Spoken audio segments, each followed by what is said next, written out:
নতুন বন্ধুরা, আপনি ফেসবুক ব্যবহার করেন এবং স্টার সেটআপ পেয়েছেন, কিন্তু ব্যাংক সেটআপ অপশন পাচ্ছেন না।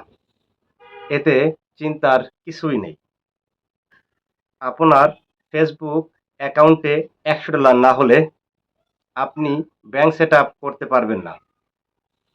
যখন $100 হয়ে যাবে, তখন ব্যাংক সেটআপ অপশনটি আপনাকে দিয়ে দেবে।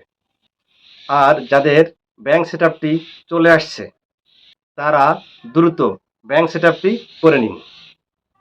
কারণ ডেট এক্সপায়ার হয়ে গেলে ব্যাংক সেটআপ অপশনটি চলে যাবে। $100 নাকি $25, ধারণাটি আমি ক্লিয়ার করছি। বেসিক্যালি ইউএস দেশসমূহের জন্য $25 এবং ইউএস এর বাইরের দেশসমূহের জন্য $100। তবে এটা নির্ভর করে ফেসবুক কোম্পানির উপর। পৃথিবীতে এমন অনেক দেশ আছে যারা এখনো ফেসবুক ব্যবহার করে না। ধারণাটি আরও ক্লিয়ার করছি। ব্যাংক সেট আপ করার সময় যাদের এই 3টি অপশন থাকবে, তাদের জন্য $25 এবং যাদের 2টি অপশন থাকবে, তাদের জন্য $100। এ ধরনের ইনফরমেটিভ ভিডিও পেতে আমার পেজটি ফলো করে রাখুন। আল্লাহ হাফেজ।